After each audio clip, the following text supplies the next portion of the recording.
Hi, I am Ozzy. I'm head of operations for Performance Audio. I have been with Performance Audio since 1999. Performance Audio is a sister concern of Viscraft, and my journey began uh, with them back in 1999, and it's ever been the grateful, joyful ride that's been right now. Um, Done a lot of shows and events along with Viscraft and many other agencies as well.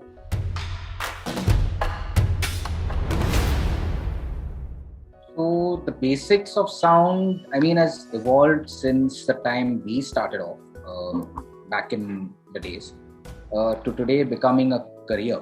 Um, it's now become a career with a lot of options and back in the day when it was there, it was we were known as the black sheep, and now today it's evolved to become a career. And I see many schools and institutions having courses for life sound engineering, which is quite great. And back in the day when I wanted to do something, it was always I had to do something abroad and nothing in India. And right now there are so many schools and institutions that are sharing knowledge and educating the newer generation. So it's just evolving as we come day by day, which is a great um, thing for this industry. And for the future of sound, you see that technology is evolving as well. And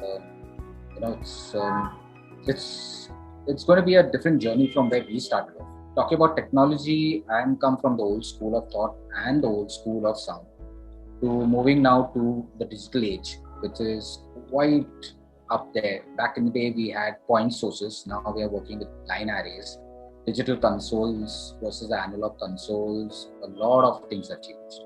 That's probably 2 decades, um, you know, of audio evolving and technology evolving. And I think it's only going to get better and safer for live events also. And it's a different, it's technology just evolving at a very fast pace, if you know what I mean. So I see it kind of like back in the day when we used to have those heavy boxes. Now we got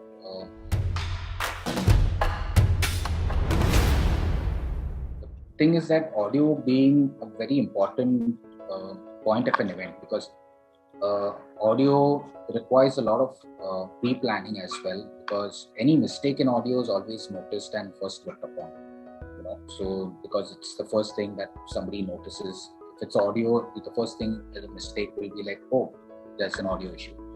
So we got to plan quite a lot. We need a lot of feedback from our clients to also know what's expected out of us to deliver, and making sure that in those guidelines we also deliver and counter the challenges that are there in between for audio in terms of deployment of speakers, stage, console positions, a lot more to sticks. I mean, as an engineer, that one has to look into and make sure that everything is right for the event. So planning, yes, we do a lot of intensive planning, which goes again. The more the information from the client is better for us to plan way better. So events are various types of events. Obviously, we have outdoor events, we have indoor events, we have televised events. I've been doing IFA since a while right now, um, quite a lot. And that's one event that has kind of always set the bar high. And we got to make sure that it's a televised event. So it differs from what you do for a corporate event, and then again differs from a concert kind of a, where people are coming to enjoy the musical and not the aesthetics realistically. And then you have television, which needs the aesthetics as well as the technicals supportively side by side running. So we need to make sure that the speakers placements are proper, monitoring for on stage is done in a neat manner. Whereas in concerts, monitoring gets precedent over anything else, because that's what the artist and performers would like to hear. So there's a lot of planning that goes into various types of events. So it's not all going to be generic, the same event, the same design that can be copy pasted to another event, because that's another ball game altogether. considering that aspect besides your concerts and upon corporate events, gaming and televised as gaming events, ceremonies, which requires huge amount of planning. I think the first gaming ceremony that we got into India was the Afro-Asian Games. It's 2001, I think it was around that time, 2001, 2000. Is when the Afro-Asian Games happened in Hyderabad. That was one of the first times we saw gaming ceremony that scale in India at least.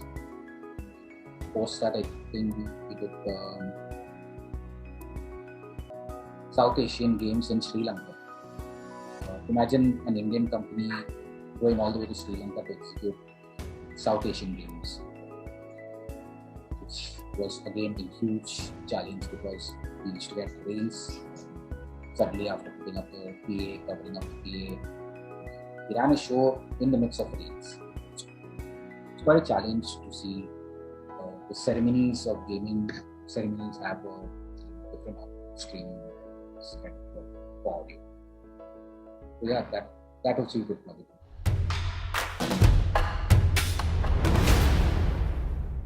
So I have always been an avid person with the avid consoles. Been with them because I find them the most effective for my kind of work role and the way I function and my comfort level with those kind of consoles. Not that the other digital consoles are not up to play or up to mark. They are also in the play. But I, being an avid user, want to make sure that it's comfortable for me at the end of the day to steer every event as per the requirement. In terms of systems and loudspeaker, I mean, there's L-Acoustics, DNB, and Meyer, which are preferred by me. I have them on practically every ride of mine. You can't go wrong with these systems.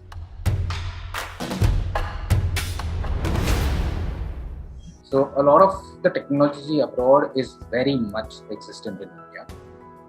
It takes around maybe 6 to 8 months to realistically be in India, but the technology is in India. So a lot of the gear that we work internationally with is almost similar to India. Yes, the working styles are different, but in terms of equipment, it's all available in India.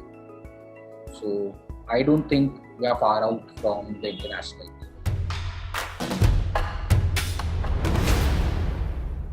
My favorite one for live events would be the Global Citizen.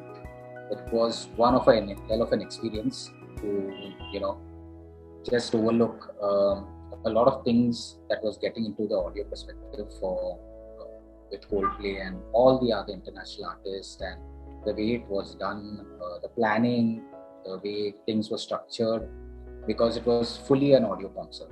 It was nothing to do with, all the other peripherals around. So it was purely an audio concert, and audio had precedent over a lot of other things, and it was just out of this world. After that would be IFA, because again we keep setting the bar so high on that award and show that event, because every year we work with so much of international equipment and crew, and the scale of that event is huge. So that it's a different experience on ground that we need to maintain for the audience. So these are kind of my just two favorite ones that I love. The real big ones were the Tampa Bay, and then we did New York, which were really huge. We had a lot of audience, I think 60,000 plus audiences for these events. So it was quite a ride.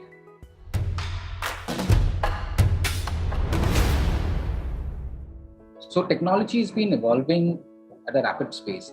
Even while during lockdown, there have been updates for a lot of equipment that we need to get updated ourselves as well. So we have been attending quite a lot of seminars and workshops which we have been doing with people across the audio industry also.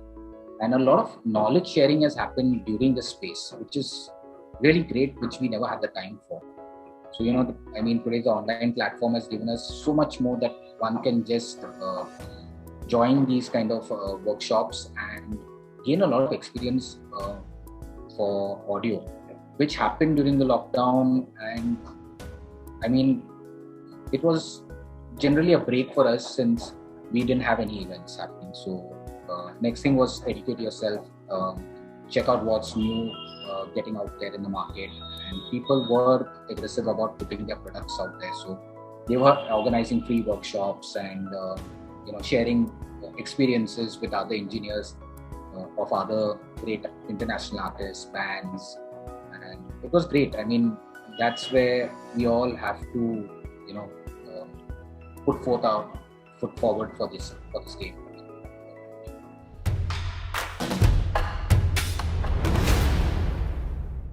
If somebody looking to join this industry, there are a lot of schools out there with a lot of knowledge and good faculties. So, somebody needs to source them.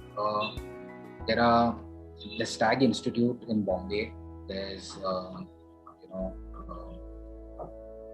in Bangalore. Audio Academy in Bangalore also, which are really great institutes for beginning for live sound. So, getting your groundwork and homework done at these institutes probably will help you to understand what the journey is going to be on the road with us.